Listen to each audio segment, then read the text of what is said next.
گەلە خۆشتە نارەی برایانم گەلە بە ئاغانم. سلااوان لێ بێت من کۆڤان ئەزەتم لە ڕووماڵێکی تایبەتە لەگەڵتانە بم ئەمڕۆ بە درێژای ڕۆژ کوردستان 24 ڕووماڵی هەبوو سەبارەت بە هێرشی تیرۆرستانی داعش لە قەزای مەخموور بۆ سەر گوندی خدرجیجە کە شەوی ڕابردوو چەکدارانی داعش هێرشیان کردە سەر ئەو گوندە ڕوبەڕووی خەڵکی گوندەکە بوونەوە لە ئەنجامدا سێ برا کە لە یەک خانەوادە بوون بەداخەوە شەهید بوون و دواتر هێزەکانی پێشمەرگە ڕوبەڕووی چەکدارانی داعش بوونەوە شکستیان بە هێرشەکەی چەکدارانی داعشێنا بەڵام بەداخەوە بە هەمان شێوە نزیکەی 7 بۆ 8 پێشمەرگەش لە ئەنجامی ئەم شەڕ و پێکدادانەدا شەهید بوون بە گشتی هەم لە هاوڵاتی هەم لە پێشمەرگە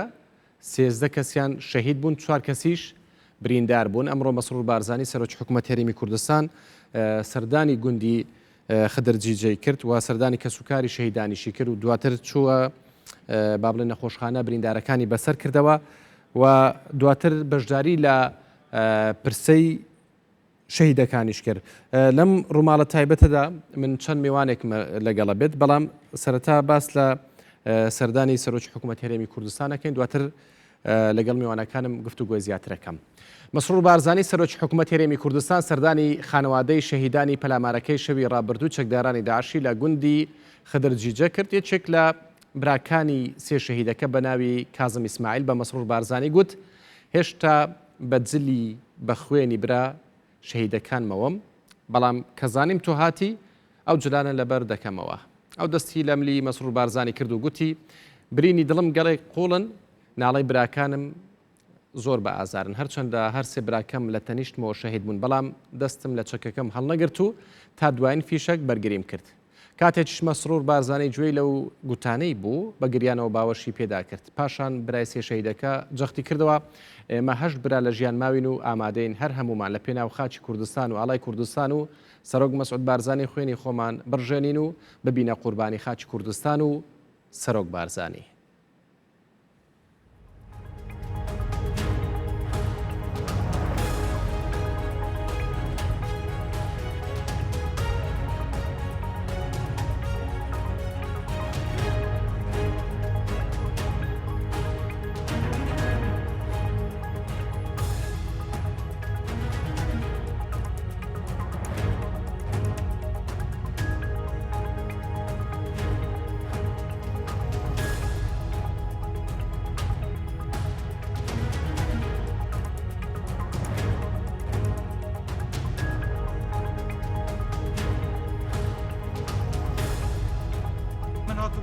ئارێ وەڵام مەمنونی گەورەت کردی وەڵا گەورەت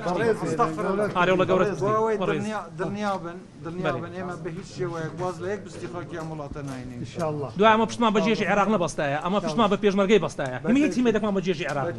ئارێ وەڵا هیچ هیمێدەکمان لە 2003 ئێپانە لە بس پێشمەرگەی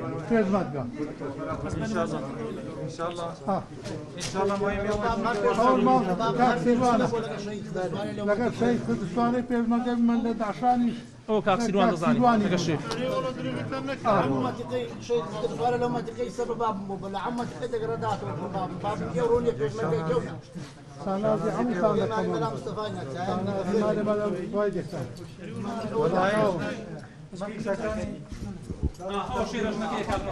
نەزانم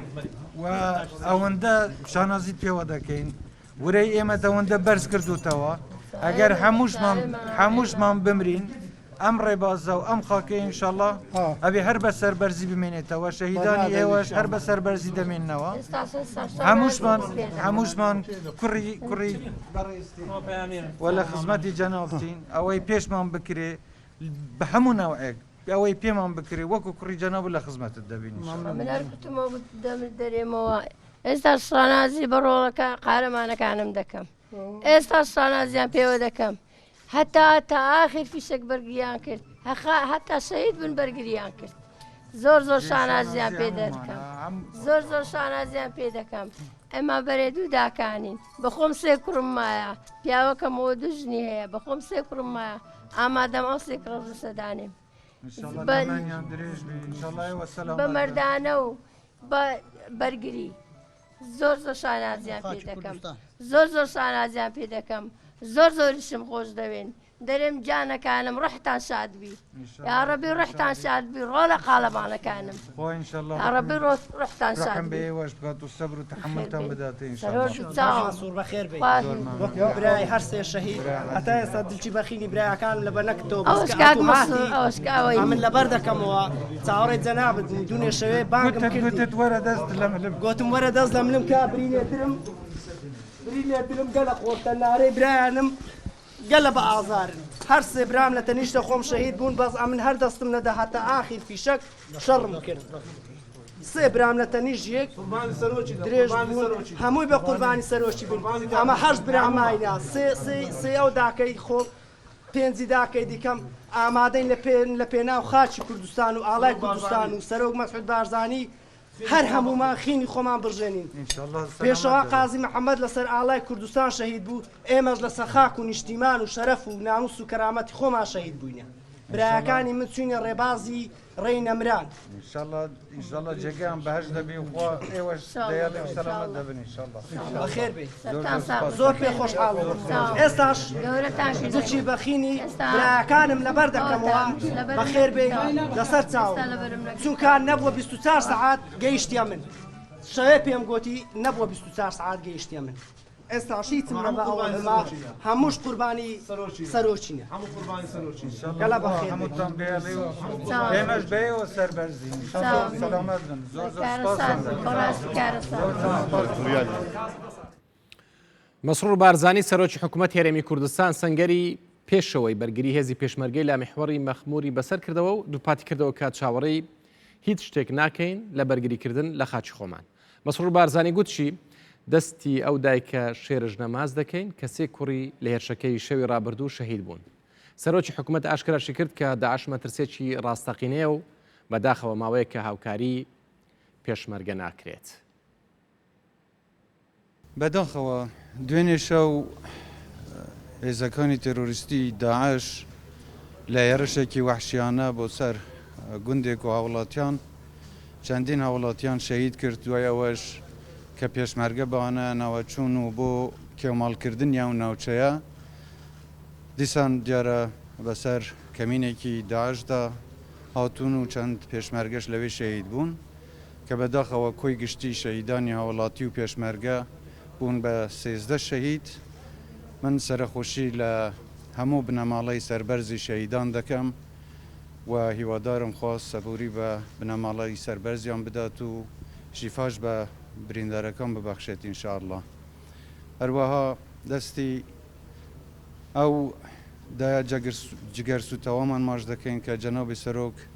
بە ناوی شێرەژن نەوەی برد جێی شانازی هەمومانە و هەمومان خۆمان بە کوڕی ئەو دایکە دەزانین و سەرخۆشی لە هەموو دایکان و هەموو کەس و کاری تری شەهیدانیش دەکەین.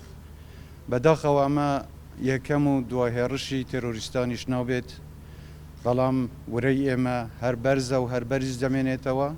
و پێشمەرگەش ئامادەیە بۆ بەرگریکردن لە خاک و کەرامەتی وڵاتەکەمان و نەتەوەکەمان. ئەم هێرشانە وە دەگەینێت کە دیسان ئەو فەراغەی کە لەو ماوەیە لە بینی هێزەکانی بەرگری هی پێشمەرگە لە هێلەکانی بەرگری و لە بینی هێزەکانی تری حکوومەتی فدرالیدا ماون و ئەو فەراغە بووەتە هۆکارێک بۆ ئەوەی تەرۆریستانی داعش بتوانن سوود وەربگرن و لەو شوێنانەوە هێرش بۆ سەر گوند و هێزەکانی پێشمەرگەش بێنن. هەر بۆیش من دیسان دووپاتی دەکەمەوە کە زۆر پێویستە چیتر کەم تەرخەمی لەوە نەکرێت کە ئەو هەماهەنگیەی پێویستە بینی هێزەکانی پێشمەرگە و هێزەکانی تری حکوومەتی عێراق بەردەوام بێت و خێراتر بکرێت هەنگاوەکان بۆ پڕکردنەوەی ئەو بۆشایی کە هەیە و ئەوەی ڕێگری لە دووبارەبوونەوەی ئەم جۆرە هێرش و کارەساتانە بگرین. من دڵنیام کە پێشمەرگە بەردەوام دەبن لەوەی کە بەرگری لە هەموو خاکی کوردستان بکەن و هیوادارم کە هێزەکانی عێراقیش بە تونتر یعنی ئەوانیش بێنە پێشەوە و خێراتر بکەن هەنگاوەکانیان بۆ ئەو هەماهەنگیە. بەداخەوە پێداویستیەکانی پێشمەرگە ماوەیە کە ئێمە داوامان کردووە بۆیان دابین بکرێت بەڵام بەداخەوە تا ئێستاش ڕێگری لە پرچەکردن و دابینکردنی ئەو هاوکاریانە دەکرێت کە بۆ پێشمەرگە زەرورە پێویستە بۆ ئەوەی ڕوبەڕووی هێزەکانی تێرۆریستان ببنەوە بۆیە من جارێکی ترداوە لە هێزەکانی هاوپەیمانان دەکەم لە حکوومەتی فدرالی عێراق و بەڕێز سەرۆکوەزیران دەکەم بۆ دابینکردنی ئەو پێداویستیانەی کە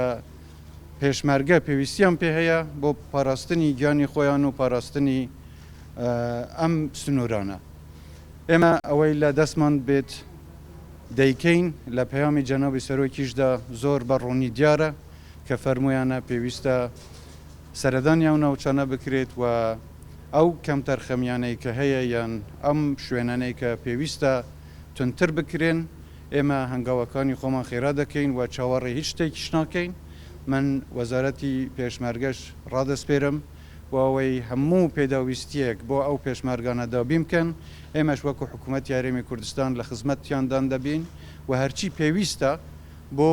بەهێزکردنی ئەم سنوورانە درێغی ناکەین و بۆیانیان دابین دەکەین ئینشاءالله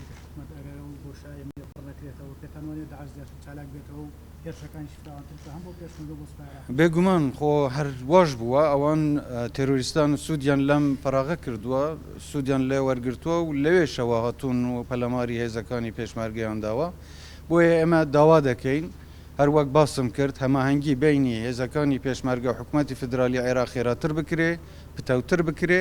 بەڵام ئێمە چاوەڕێی هیچ شتێک ناکەین بۆ بەرگریکردن لە خاکی خۆمان و خەڵکی خۆمان ئەو هەنگاوانەی کە پێویستە و لەسەر وەزارەتی پێشمەرگە ئێمە خۆمان جێبەجێیان دەکەین لە 2009 چەندین کۆبوونەوەی باڵان کراوە لەگەڵ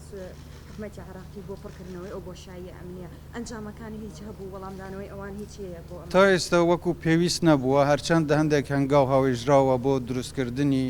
دوو لیوای هاوبەش بۆ پڕکردنەوەی ئەم بۆشایی کە باز دەکرێت بەڵام تاکو ئێستا وەکو پێویست هەنگاوی عملی نەنەدراوە بەڵام ئێمە هەر وەک باسم کرد چاوەڕێی ئەم هیچ شتێکی تر ناکەین چونکە سەلامەتی و پاراستنی خاک و نەتەوەی ئێمە لە سەروی هەموو شتێکەوە ئەوەی بەدەست ئێمەوە بێت ئێمە دەیک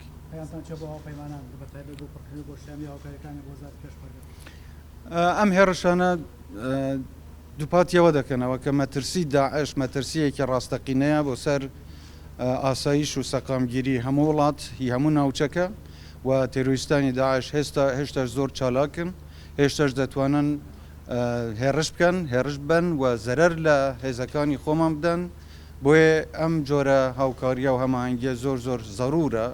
و من داوا لە هاوپەیمانان دەکەم بۆ پشتیوانی زیاتری هێزی پێشمەرگە ئەوانیش هەنگاوی خێراتر بنێن و زیاتر هاوکاریمان بکەن هەر سەبارەت بە هێرشەکەی تیرۆریستانی داعش من چەند میوانێکم لەگەڵە بێ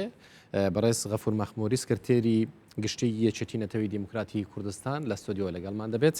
هەروەها بەڕێز زیرەک کەمال چاودێری سیاسی ئەوش بە هەمان شێوە لە ستۆدیۆ لەگەڵمان دەبێت هەروەها بەڕێز دژوار فایق ڕاوشکاری سەرۆکوەزیرانی هەرێمی کوردستان بۆ کاروباری مادەی 140 ئەوش لە دهۆکەوە لەگەڵمان دەبێت کاک دژوار بەخێر بێت ئێوەش بەخێر بێن بەخێر بێن سەرچاو سەرەتا کا غەفور با لە بەڕێستانەوە دەست پێ بکەم تۆ شتێکت بڵاو کردوتەوە دەڵێ حکوومەتی عێراقی هاوکارە لەگەڵ داعش مەبەستت لەم نووسینەیە چییە؟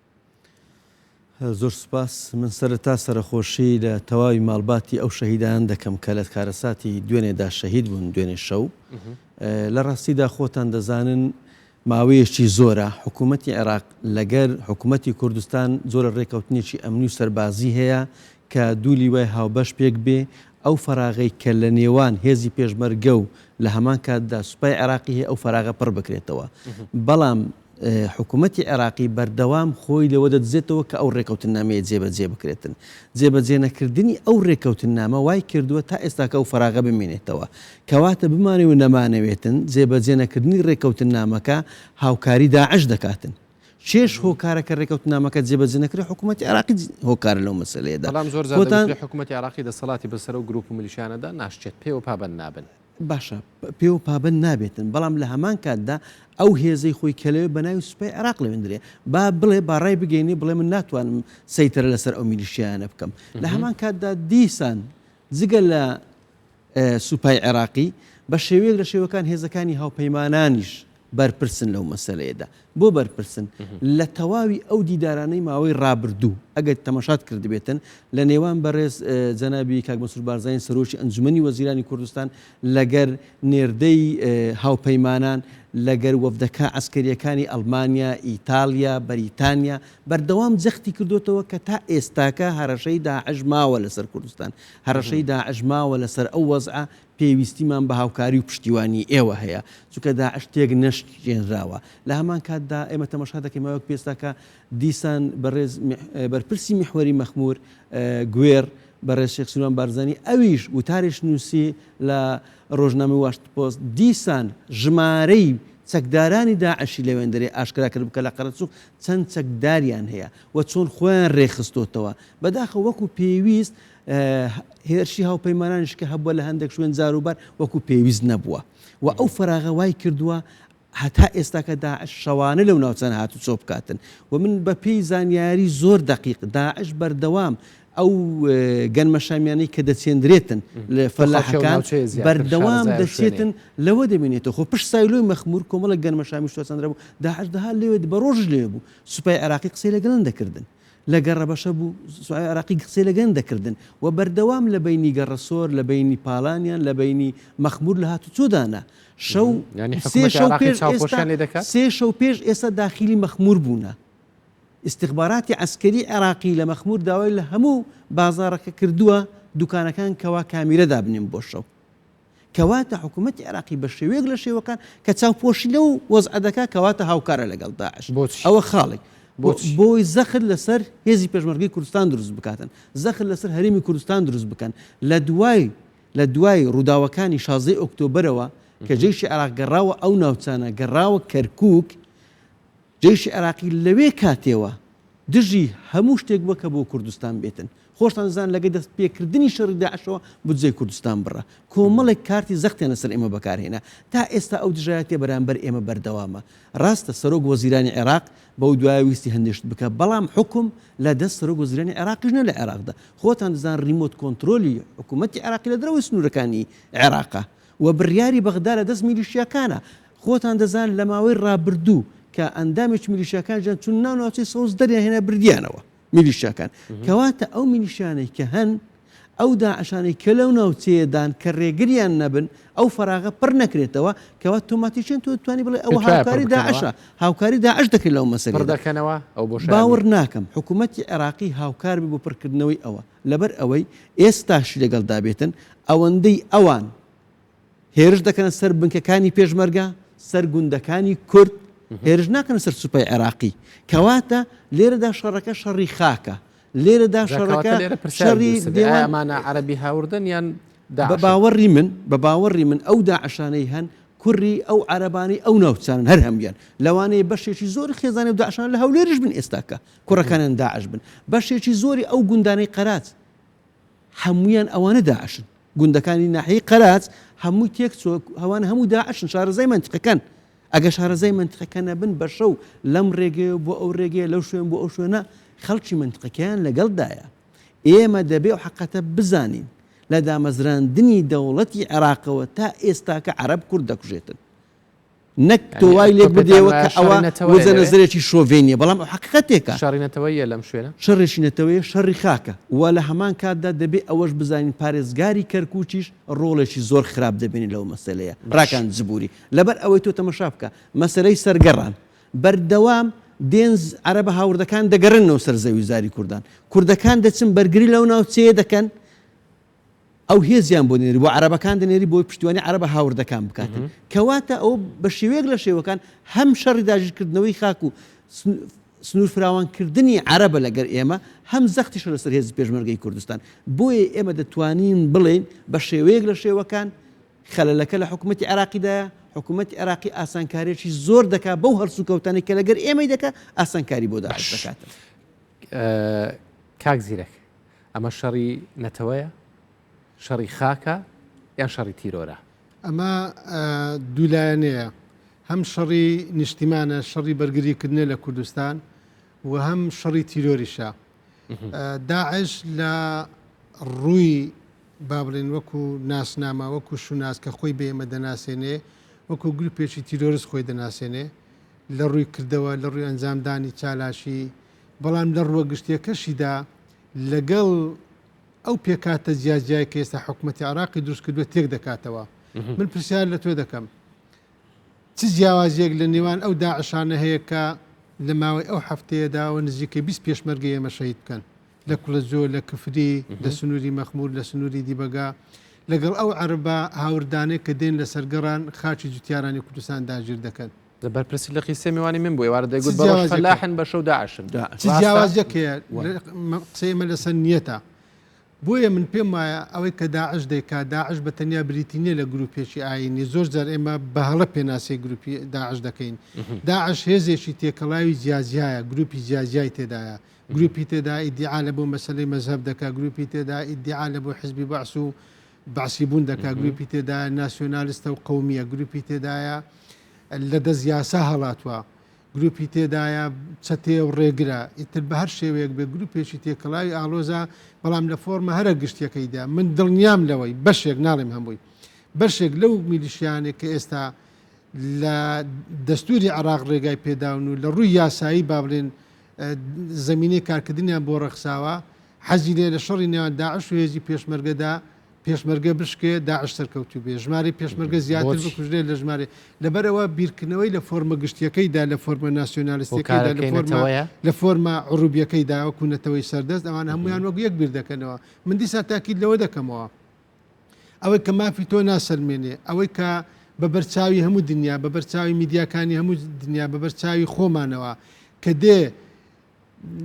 ڕێکلام و سەر لە نوێ سیاسەتی تعریب و تەبعیض و تەهجیر زیندوو دەکاتەوە بە بەرچاوی هەموو دنیا و پارێزگاری کەرکووک و بەشێکی لە سیاسەکانی عراق پاپشتی ئەو عەرەبە هاوردانە دەکەن کە دێن خاچی جوتیارانی ئێمە هەر لە سنووری کفری و کەلارەوە هەتا دەگەیە شنگال داگیر دەکەن ئەدی ئەمە ناوی دەنەیسێ بۆیە داعش پارێزگار تەنها واجی هەنیە کەسی تر نییە پاڵ پشتیانەکات هێزەکە من وەکو باسم کرد داعش نوێنەرایەتی کۆمەڵێک ئاراستی سیاسی فکری دەکات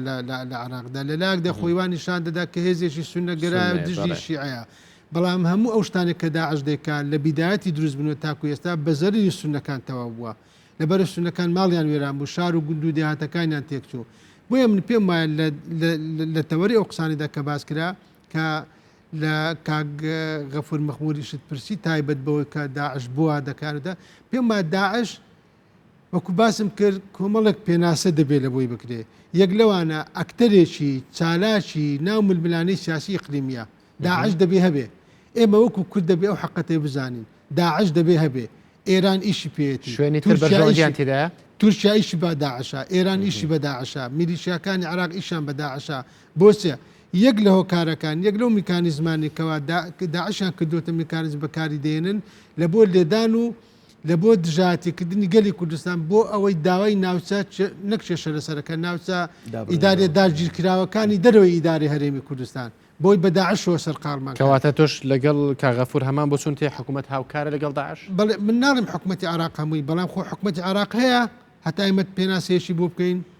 حکوومەتی عراق ئێستا بریتە لە کۆمەڵێک میلیشیای زیازیا ئەوەی کە ئێمە دەستورێکمان هەیە لە عراق بەڵام ئەوەی لەسەر زمینی واقعدا پراکتیزە دەکرێت لە عراقدا دەوڵەتی میلیشیا لە زۆر بوار و ئاراستەدا بۆی ئامانجێکی تر لە بوونیدا دەڵێم دەبێت داعشە بێ دەبێت گەلی کورد و سەرکردایەتی سیاسی ئەمە و حەقەتە بزانین داعش پێویستە هەبێ بۆ تورکیا بۆ ئێران بۆ وڵاتانی هاوپەی من پرسیار لە جەنابەت دەکەم پرسیار لە کاغەفور مەخموری دەکەم خەڵکی و ناوچەیە داعش چ دەکات لە قەرەسووخ با ئەو وەڵامەمان بدرێتەوە داعش چ دەکات لە قەرەسووک سەر زنجیرە چیای قەرەسووک هەمووی پێشمەرگەیە دەشتایەکەی هەمووی سوپای عراقا من لە کۆمەڵێک فەرماندەی سەربازی بەستەوەی بۆ ناستە دەشتایەکە دەڵێم ئەگەر هاوپەیمانان و ئەگەر وڵاتانی ئیقلیمی و ئەگەر حکوومەتی عراقی ئیشیان بە داعش نییە داعش بۆ لە قەرەسووغا لە کاتێکدا من لە کۆمەڵێک فەرماندەی خۆمانمان پرسیوە گوتیەتی بەش یەک دانە ڕۆژ ناکەن ئێمە دەتوانین داعش لە قەرەسووق دەرکەین بەڵام بۆ هاوپەیمانان ڕێگا نادەن بۆ سوپای عراق ڕێگا نادا بۆ دەبێت بە پرسوڕای ئەوان بێ ئینجا هێزی پێشمەرگە بجوڵێ ئەگەر نابووە لە ماوەی هەفتەیەکدا ئەمە زیاتر ئەوە چارەسەر چیە تۆ حکوومەتی عراقی ڕێگەت پێنەدا بچی ڕوبەڕوویان بیەوە هاوپەیمانان هاوکارت نەکەنەی چی بکەیت من پێ دەڵێم داعش دەبێ هەبێ بۆ ئەوان بۆ ئێمە نا بۆ گەلانی عراق بەڵایە بۆ ئێمە بەڵایە بۆ کورد و عەرەب و هەموو نەتەوەکان بەڵایە بۆ ئێمەی کورد خۆمان بپارێزین چی بکەین دەبێ ئەگەر تۆ ئەگەر دەتەوێت چ بکەین یەکەمی جا دەبێمە گوتاری سیاسی ناوخۆیمان ڕێخینەوە ئەوەی ئێمە ئێستا تێدا دەژین ئێمە هەڵەینا ئەوەی ئەوڕۆ ئەو دایکی سێ شەهیدا بەڕووی هەموو کامیڕاکاندا بەڕووی هەموو میدیاکاندا بەڕووی سەرۆکی حکومەتدا گوتی هەمومانی حراس کرد هەمومانی حراس کرد دایشێک سێ کوڕی شەهید بێ بڵێ ئامادەمە کوڕەکانی تریشم لە پێناوی کوردستان شەهید بێ ئیحرازی هەموو لایەکمانی کرد ئێمە دەبی یەک بین ئێمە دەبی تەبابین ئێمە دەبی گوتاری سیاسیمان یەخەینەوە ئێمە یەکنین لە ناو خۆماندا گەلی کوردستان ئەوەی ئەو ڕۆم دایکەی گوت ئەوەی ئەمڕۆ ئەو دایکە گوتی هەمومانی حراز و بەڕاستی یعنی تووشی حەپەسانێکی گەورە کرد نوێنەرایەتی هەموو دایکانی کوردستان دەکات گەلی کوردستان گەلێکی مەزنە گەلێکی گەورەیە گەلێکی خاوەن ئیرادەیە بازیاتر لەوە ئەو جۆش و خرۆژە ئەو ئیرادەیە گەلی کوردستان هەیەی ئێمە نەیکوژێنینەوە تۆ پێت وایە بۆشایە ئەمنیە پڕ بکرێتەوە لەلایەن حکوومەتی عراقیەوە هەماهەنگی بکە لەگەڵ حکوومەتی یان داعشی پێ باشترە لەوێ بێت و پێشمەرگە نەیت عزیزی من بۆ کێشەی من بەس داعشە وەکو کورد لە قۆناغی ئێستادا بۆ گەلی کوردستان و حکوومەتی هەرێمی کوردستان بەس کێشەی داعشی هەیە ئەدێ و میلیشیانێک کە دێن زەوی زاری گوند و دیاتەکانی کوردستان داگیر دەکەن ئەدی و هێزانێک کە مافەوانەی کە دێنەوە عەرەبە هاوردان دەڵێن هەر ئەو کەسانن کە شەو دەبنەوە داعش بچیت پێ دەڵێم کێشەی ئێمە داعش نیە کە ئێستا ئیعلانی خۆی کردو لە قەرەچوو بارگاییە کێشەی ئێمە لەگەڵ ئەو هێزانەشە کە زەوی زاری گوند و دیاتەکانی کوردستان داگیر دەکەن کێشەی ئێمە لەگەڵ ئەو میلیشیانەشە کە مافە دەستوریەکانی گەلی کوردستان لە عراقدا نەسەرمێت کێشەی ئێمە بەس لەگەڵ داعش نییە خۆ ئەگەر داعش بێ داعش ئایدۆلۆژیا داعش کللتورە داعش فکرێکی بۆگەنی نەتەوەی سەردەستە داعش فکرێکە نەک دێوێ لە ناوت بەرێ بەڵکو ئەگەر بیاوێ درێژکراوەی کللتوری بەعسیزمە لە کوردستاندا بەعسکە لە ڕێگای ئەنفالدا جینۆسایدی گەیان دەلووتکە من پێمە ئاراستەیەک لە ئاراستەکانی زیند و ڕاگررتنی باس کە ئێستا خۆی لە داعشدا مانیفێز دەکا و ئەو هێز و میلیشیانەشن کەوا بەڕاستی مافە دەستوریەکانی ئێمە ناسەلمێنن باڵێ کاکزیرێک لەگەڵمان بمێنەوە دەچمە لای بەڕێز دژوار فاق کاک دژوار شەوتان باش بەڕێستان ڕاوشکاری سەرۆکوەزیرانی هەرێمی کوردستان بۆ کاروباری مادەی 140 باشە دەبینین لە ناوچە کوردستانیەکانی دەرەوەی داری هەرێمی کوردستان چی دەخەومێت ڕاوێژی ئێوە لەو ماوەیەدا چی بووە بۆ سەرۆکاتی ئەنجومەنی وەزیران بۆ چارەسەرکردنی کێشەی ناوچە کوردستانیەکانی دەرەوەی داری هەرێمی کوردستان سوپاس بۆ دەرفەتە سڵاو و ڕێز بۆ بەرانی خۆشەویست بۆ بەرانی بەڕێز میوانە بەڕێزەکان من ئەمەوێ پێشەکێک بڵێم پێشەی وەڵامی ئەو پرسیارە بدەمەوە فەرموو پێشەکێکە ئەوەیە داعش چییە بۆ تەواو نابێ گەورەترین جەنگی جیهانی لە دنیا یەکەم و دووەم بە 4 ساڵ تەواو بوو کە زۆربەی زۆری وڵاتە زلهێزەکانی دنیا تیا بەشدار بوون داعش تەواو نابێ بۆ تەواو نابێ چونکە داعش یاریەکی ئەقلیمیە وڵاتانی هەواڵگری وڵاتانی زلهێز هەواڵگری وڵاتانی ناوچەکە ئاراستەیەکەن هەر یەکە و بۆ بەرژەوەندی خۆی تورکیا تەماحی لە ویلایەتی مووسڵ هەیە لە قازانجی تورکیایەکە و مەشاکرە ناوچەکە هەیە عێراق ئەوێ ئەم هەرێمە نەهێڵێ بێتەوە سەر سنوورەکانی ئێران و تورکیا لە بەرژەوەندی ئەوە کە وەزع بمێنێ وڵاتانی دەرەوە ئەیانەوێ خەریتە ناوچەکە بگۆڕن دەسەڵات بگۆڕن ناوچەکە بگۆڕن دەستکەلایەکی باشە داعش بۆ ئەوان بۆ ئەوەی ئەو ناوچانە بشڵەژێنن تا بتوانن استفادەی لێ بکەن واتە داعش یاریەکی مخابەراتی ئیقلیمی نێودەوڵەتیە ئەمە یەک دووەم هۆکار چییە یەکەم هۆکار ئەوەیە ئەو عەقڵە شۆفینیەی کە لە بەغدا حکومەکە ئەو عەقڵە توند و تیژیە ئاینی مەزهەبی کە لە بەغدا حکومەکە کوردی قبول نییە وەکو شەریک وەکو نەتەوە کوردستان وەکو وڵاتی کوردان ئەمە یەک هەمان عەقڵەتی شۆفینی تیرۆریستی لای داعش هەیە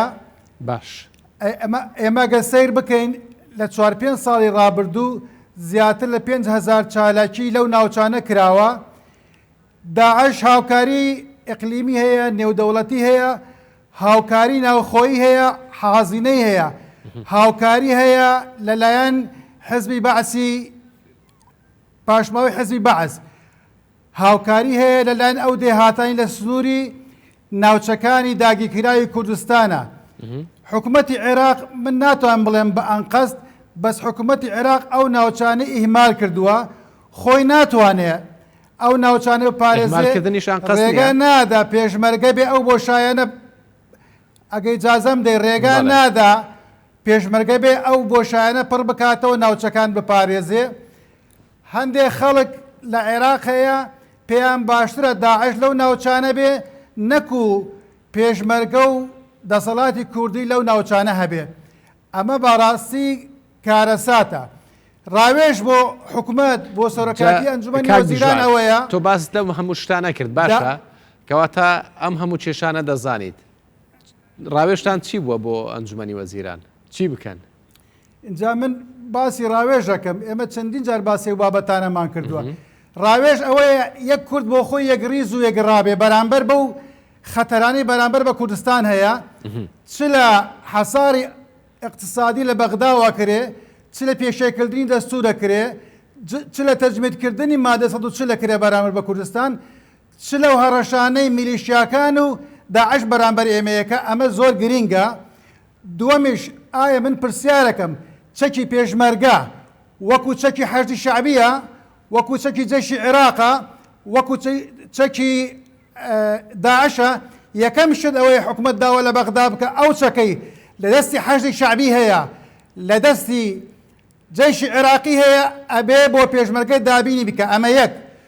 دووەمیش ئەبێ داوا لە UN بکەین لە هاوپەیمانان بکەین ئێوە خۆتان لە حکوومەتن خۆمش ئەم ڕاوێژەکەی با تەواویکەم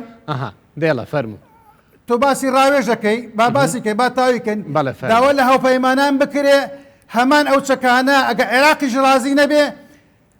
بدرێ بە پێشمەرگە دووەم زۆر گرینگە وەزارەتی پێشمەرگە پلانی هەبێ ئەو پلانە ئێمە هەتاکەی چاوەڕ عێراق بکەین ڕێگامان پێ بدەن و هێزی هاوبەش و بچنێ ئەو ناوچانە ڕۆژانە پێشمەرگە و خەڵکی هاوڵاتی سیڤیل شەهید بن بە عێراق بڵێن ئایا ئێوە ئامادەن ئەو ناوچانە بپارێزن یەک نە ئایا ئێوە ئامادەن هاوکاریمان بکەن بێن بە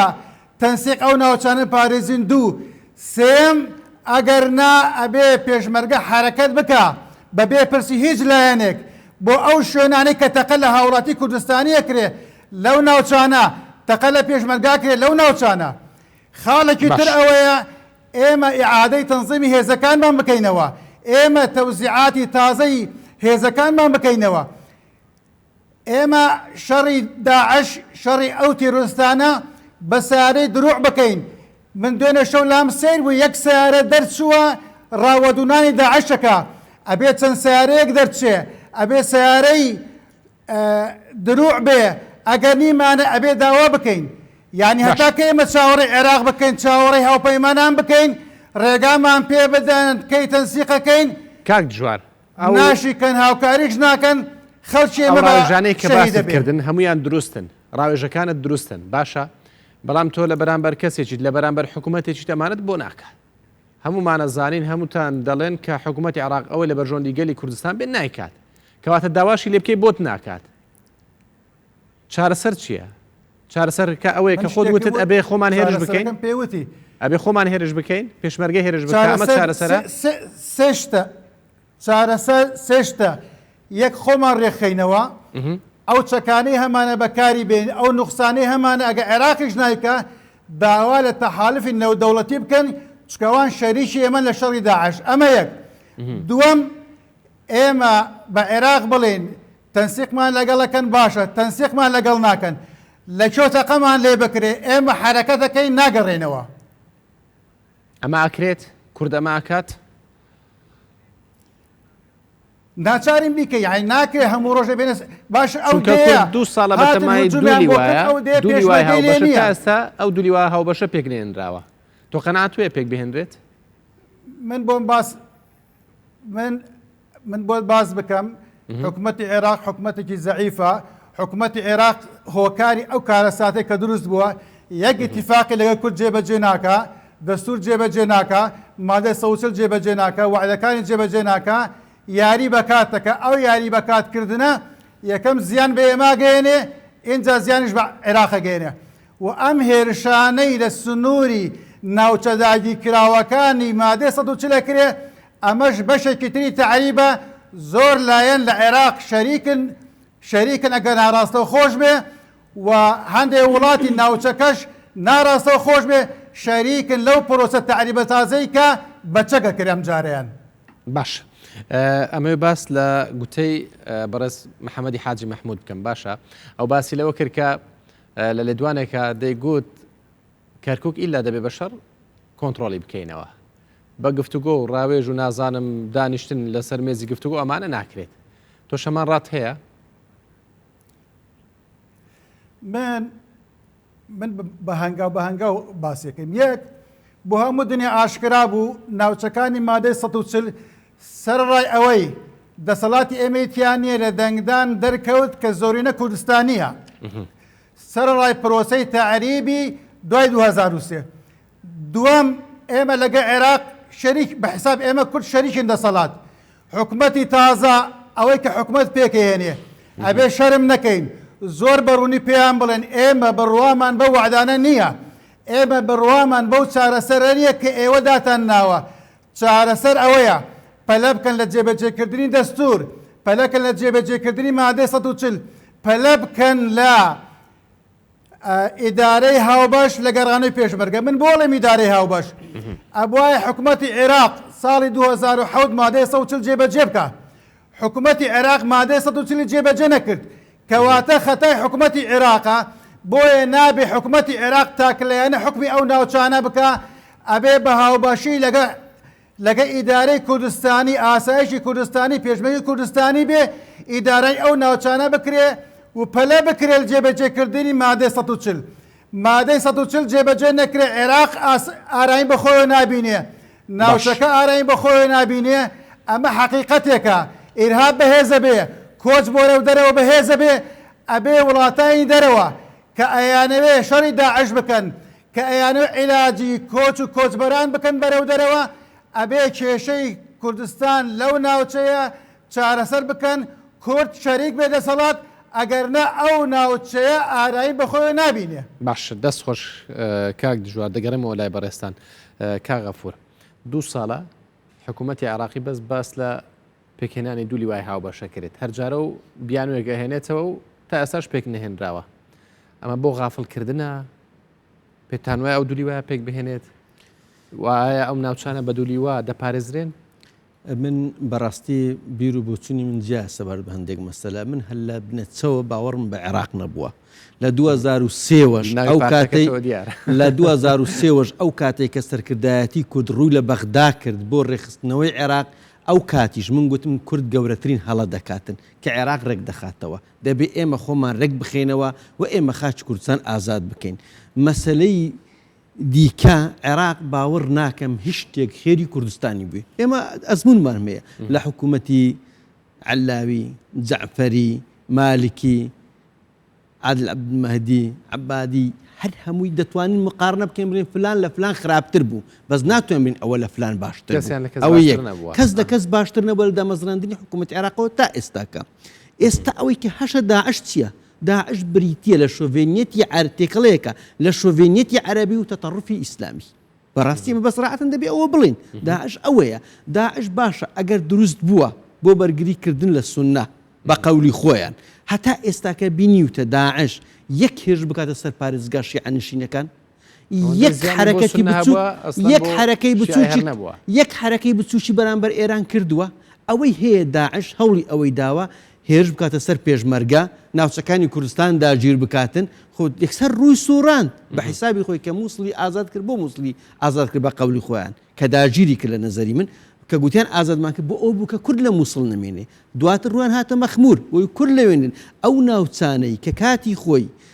خاریزی هێڵی 36 ئەوانەی ویستوێنە ئەو ناوچانە هەموو بگرنەوە لە ڕێگەی داعشەوە بۆ لەبەرەوەی خەتی اقتصادی کوردستان ئەو ناوچانەیە نەفتی کوردستان لەو ناوچانەیە و سەبەتەی خۆراکی عێراقش دەشتی قەراج و مەخمور و کەندی ناوەیە ئەوانە ویان کردووە لە ڕووی اقتصادی و ئەو ناوچان داگیر بکەنەوە خاڵش کە بەڕاستی کێشەی ئێمە هەمووی دەگەڕێتەوە بۆ یەک نەگرتنی ئێمە بۆ نەبوون یەک ریزی بۆ پەرش و بڵاوی ناوەندی سیاسی و ناوماڵی کورد و دەتوانم بڵێ 16 ئۆکتۆبەر بە هۆکارە زانیت 16 ئۆکتۆبەر بە قەنەعەتی من خیانەتێکی نەتەوەیی و نیشتیمانی بوو بەرامبەر بە خاک و خەڵکی کوردستان ئەنجامە دەرەنجامیەوە ئەوە بەشی هەر زۆری من لە سەرەتای قسەکانیشم گوتم لە دوای 16 ئۆکتۆبەرەوە چونکە ئێمە لە 16 ئۆکتۆبەر لە 16 ئۆکتۆبر پێش 16 ئۆکتۆبر ئەگەر تێبینی بکەی پێشمەرگە لە شەڕ داعش توانی هەموو سنووری کوردستان پاک بکاتەوە هەموو سنووری کوردستان ئازاد بکاتن و توانی سنووری کوردستان بە خوێن بنەخشێنی بەداخەوە ئەو خیانەتێک کە لە 16 ئۆکتۆبەر لەگەلی کوردستان کرا ئەو ناوچانە هەموو تەسمیری جێشی عێراق کراوە ئەوە یەک لە هۆکارەکانە هۆکارێکی دیکە ئەوەی کە من تێبینی دەکەم ئێران ناوێ ئەو ناوچە هێمنی و ئارامی بەخۆیەوە ببینێتن تورکیا بە هەمان شێوێ نانەوێ لەبەر ئەوەی بەش ڕۆژهەڵات بە ئێرانەوە لە چێنراوە بە زۆر باکووری کوردستان بە تورکیاوە چێنراوە هەر پێشکەوتنێک لێرە ئەوان وای دەبینەوە هەڕەشەیە بۆ سەر ئەمنیەتی خۆیان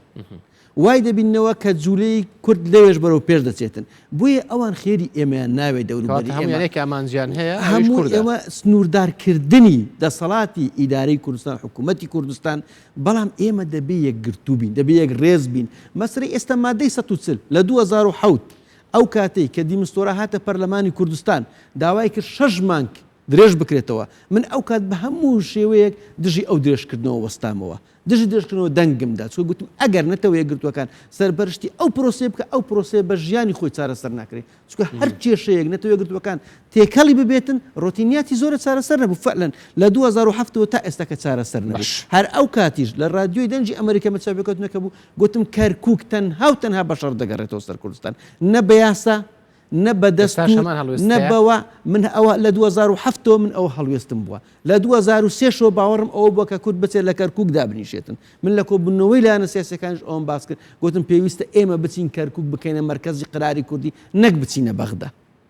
یعنی ئێمە ئەمە لەو مەسەلەیاندا بەر لە هەر شتێک ئێمە پێویستمان بوێ ناوەندی سیاسی کوردستان کە پەرش و بڵاوە ڕێک بخینەوە ناوماڵی خۆمان ڕێک بخینەوە یەک هەڵوێستی سیاسیمان هەبی لە پرسەنەتەوەی و نیشتیمانیەکان کەس لە مەسەلەی پرسەنەتەوەی نیشتیمانەکان دەرنەچێتن خیانەتێک دیکەی وەکو 16 ئۆکتۆبەر دووبارە نەبێتەوە ئێمە پێویستیمان بەو یەکدەنجیە هەیە بەڕاستی هەتا ئەو یەکدەنجەمان نەبێ ئەو کێشانەمان دەبێت و بەشێشی دیکەش پێویستە سەرکردایەتی سیاسی کوردستان زۆر بەوردی چاودێری ئەو عەرەبانە بکە کە ئەمڕۆ لێرکوانە دانیشتون باوەڕ بکە عەرەب ئێستا لێرکوانەیە ڕئیسی قائیمەیە 15-20 کورسی هیناوە من خۆم لەگەری دانیشتومە لە 2015 لە ئەستەمبۆڵ گوتی داعش سەتانوهەتی ئەولاد العەشائیر فەخری پێوە دەکردن ماڵی لە هەولێرە کابرا قائیمەشی هەیە لە بەغدا و لە پەرلەمانیشە بەدەیانی وات هەیە بەشێک لەوانە کە لە ناو پرۆسی سیاسی عێراقن هاوکار و پشتیوانین داعشن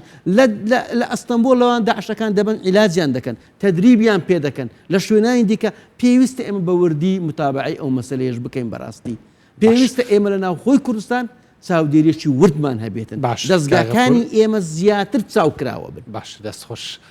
کاک زیرەک تۆ هەمان ڕاتێ کاک دژوار باسی لە چۆن ڕاوێژێک کرد کە ئەو داویەتی و ئەو ڕێگە چارانە کامیان لا مەقبولە مەسەلەی کەرکووک و شەڕ بەڵێ من پێم وایە زانی چۆنە کەرکووک بە شەڕ ناگەڕێتەوە تازە ئەی بەگفت دەگەڕاوە بەڵام تازە ڕۆی دەگەڕاوە لە 2023 بەسەرەوە من پێم وایە هەموو ئەوانە کە لە کەرکووک تعریبیان کرد بوو تەبعیسیان کرد بوو تەزیریان کرد بوو دەیان جار بخوێنی کورد و نەتەوەکانی تریشیان کرد بۆ کاسە من پێم خواخواان بوو کورد عفویان کە لێبوورنیشان لە بۆ دەرکە بەڵام ئێمە لە دوای 2023 بەسەرەوە بە تایبەتی لەو کاتێدا کە دەسەڵاتی تەواومە مەسە شاری کەرکووکە بوو ئەزمونێکی جوانمان پێشکەش نەکرد ئێمە لە ناو کەرکووکدا دوو ئیدارەمان هەبوو لە ناو کەرکووکدا دوو ئاسایشمان هەبوو دوو پۆلیسمان هەبوو دوو پێشمەرگەمان هەبوو دیسا تاکە دوو ئیدارەمان هەبوو ئێمە وەکو حیزب و لایەنە سیاسەکە بە تایبەتی هەردوو حیزبی سەرەکی لە کوردستاندا لە کەرکووکدا ئەزمونێکی جوانیان پێشکەش نەکرد لەبەرەوە ناکرێتەوە لە شارێک کە بەرداشی تعریب هاڕیوێتی بەرداشی تەبعیز هاڕیوێتی کە باز لە جینۆساید دەکەین بەشی شێری بەرەو شار و ناوچەکانی دەوری بەری کەوتووە بەڵام ئێمە کە دەستمان لە کەرکووک گیر بووە لە زیاتی وا وێنای کەرکووک بکەین کە کەرکووک بە تەنیا هەر شارێکی کوردستانی نییە بەڵکو جوانترین نمونەی شاری کوردستانیشە دەبووەوە مامەڵە لەگەڵ بکرێ قەناعەت بە نەتەوەکانی ناو کەرکووک بکرێ هەر کوردنا نەتەوەکانی تریش یەکەم ئامانجی ئێمە لە گەڕانەوەی کەرکک بۆ هەرێمی کوردستان تۆڵەکردنەوە نییە بەڵکو کۆتایی هێنانە بە زوڵم و زۆرداری و دکتاتۆریەت و فاشێت بەڵام ئێمە حیزباتیمان کرد لە کەرکک دوو ئیدارەیمان کرد دوو حیزباتیمان کرد دوو ئاسایش و دوو پۆلیس و دوو ئەوە ڕۆی لە بۆ ئێمە پێمان لە 2023 ئەی بۆ ئێستا لە ئێستادا من پێم ما زەحمەتە کەرکک بە شەڕ بگەڕێتەوە بەڵکو دەبێ ئێمە هەموو هەوڵ و توانایەکمان ئەوە بێت تا شتێک کە هەموو خەڵک تاکیدی لێ دەکات و ئێمەش تاکیدی لێ دەکەینەوە ئەوەیە کە ئێمە گوتاری سیاسی لە هەرێمی کوردستان یەک گوتارنی ئێمە دەبێدان بۆ دابنین ئێمە ئێستاش دوو گوتارمان هەیە ڕۆشانەیە بەڵێ ئێمە ئێستا یەکنین ئێمە چۆن کەرکک دەگەڕێتەوە سەر هەرێمی کوردستان کە ئێمە لەسەر سلێمانی و دهۆک و هەولێر و هەڵەبجە ڕێک نەکەوتون تا ئێستا ئێمە ئێستا لە هەرێمی کوردستاندا دوو ئیدارەیمان هەیە بە ئاشکرا دوو هێزی پێشمەرگەمانەیە دوو هێزی پۆلیسمانێ دوو هێزی ئاسایشمانەیە و حقیقەتەوە لەگەڵ ڕێزم بۆیان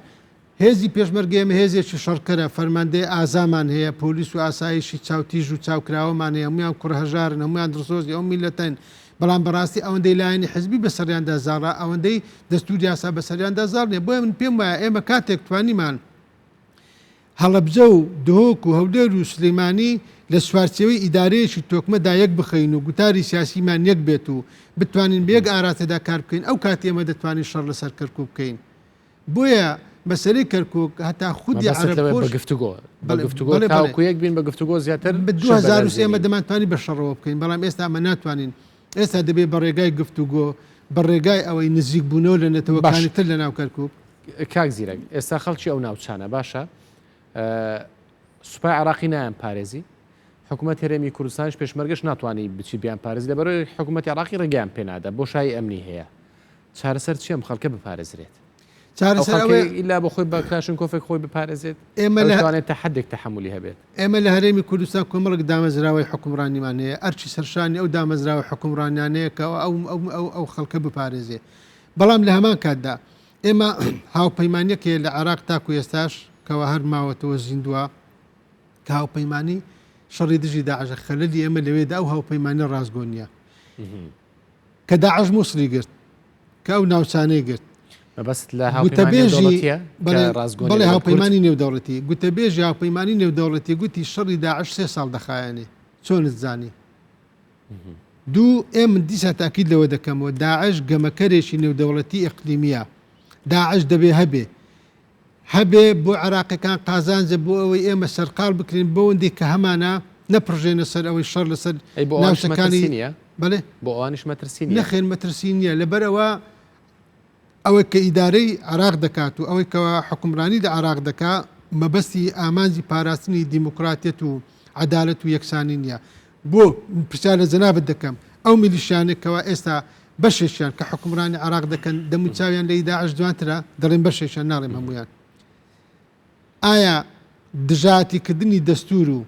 پەلاماردانی سەرۆکی حکومەت و ئازادکردنی خەڵک لە زیندان و ئیش نەکردن بە یاسا لە عراقدا نەبوونی عدالەت و نەبوونی یەکسانی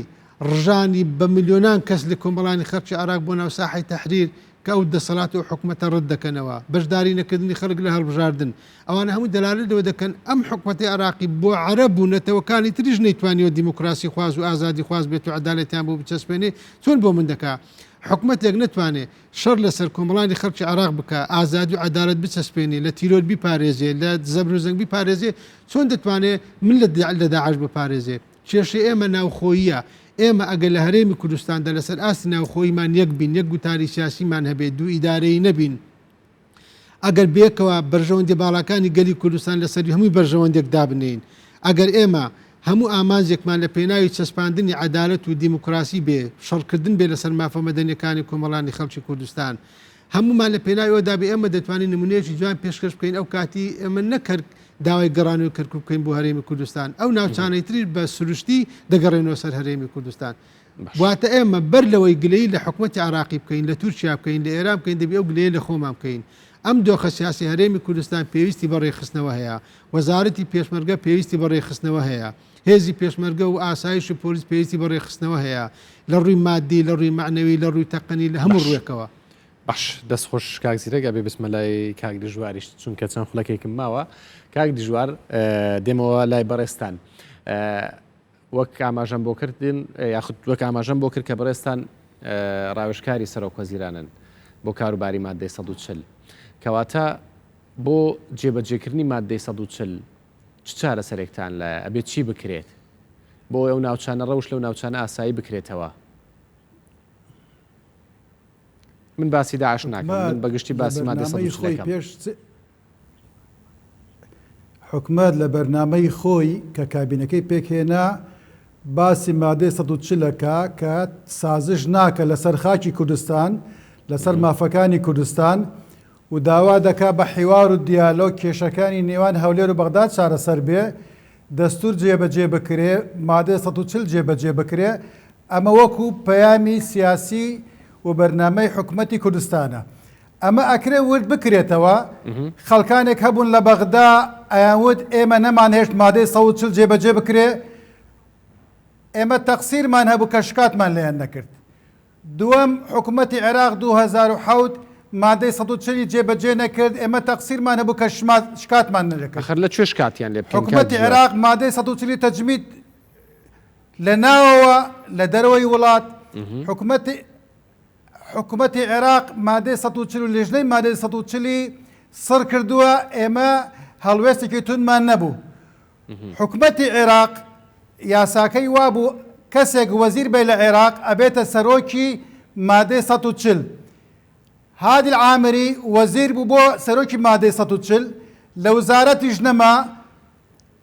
بۆ مەسئولی قووەتێکی عەسکەری بەڵام لە مادەی 140 هەرمایەوە کۆمەڵی ئاڵوگۆڕی سلبی لە مادەی 140 کرد نووسنگەی دارایی مادەی 140 لە هەولێر نەقلی بەغدا کرد سکرتاریەتی نهێڵا هەمووی خستە ژێر دەسەڵاتی خۆیەوە ئیمکانیاتی مادی زیاتر بۆ جنوبی عێراق سەرف کرد کەمتری بۆ ناوچەکانی کوردستان سەرف کرد ئێمە وەکو پێویست هەڵوێستمان نەبوو ڕای من ئەوەیە ئێمە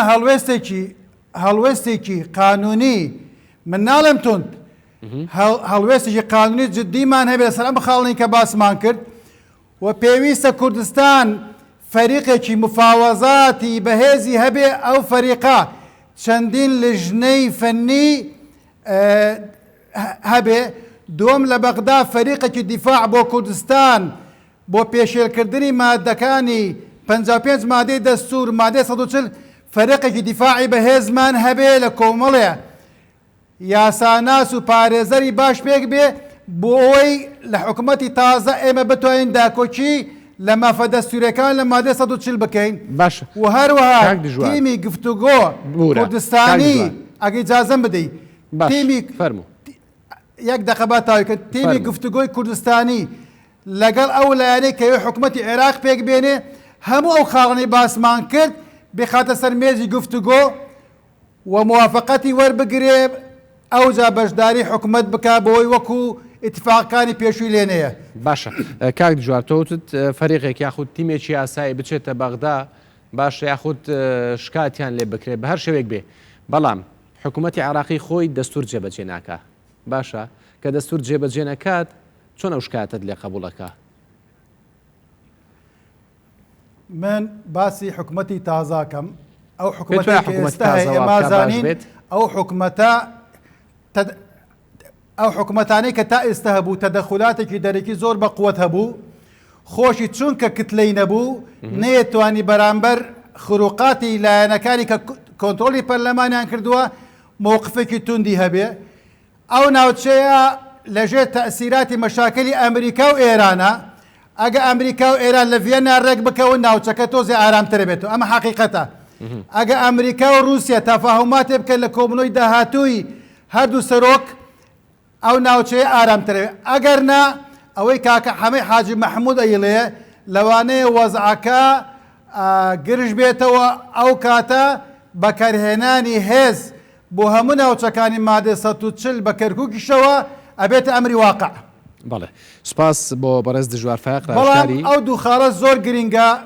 ئەگەر ئیجازە هەیە تاویکەم ئەگەر بە کورتی بی سوپاس دەکەم زۆر بە کورتی زۆر پێویستە لیژنەیەکی گفتوگۆی بەهێز ئێمە پێک بێنین لیژانی فەرعی مختصی هەبێ شارەزا هەبێ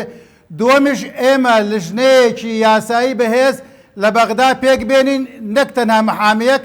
لیژنەیەکی یاسایی قانونی بەهێز باڵێ سپاس بۆ بەرز دژوار فایق ڕاوشکاری سەرۆکۆزیرانی بۆ بەرگری لە مافەکانمان بۆ کاروباری مادەی سپاس بۆ جەنابتان سەدەکەەوە لەگەڵمان بووی هەروە سپاس بۆ بەڕێز غەفور مەخموری سکرتێری گشتی یەکێتی نەتەوەی دیموکراتی کوردستان کە لەگەڵمان بووی هەروە سپاس بۆ زیرەک کەمال چاودێری سیاسی کە لەگەڵمان بووی سپاس کاک زیرەک سپاس بۆ ئێوەش کە بینەر و بیسەرمان بوون هەر لە خۆشی دابێت.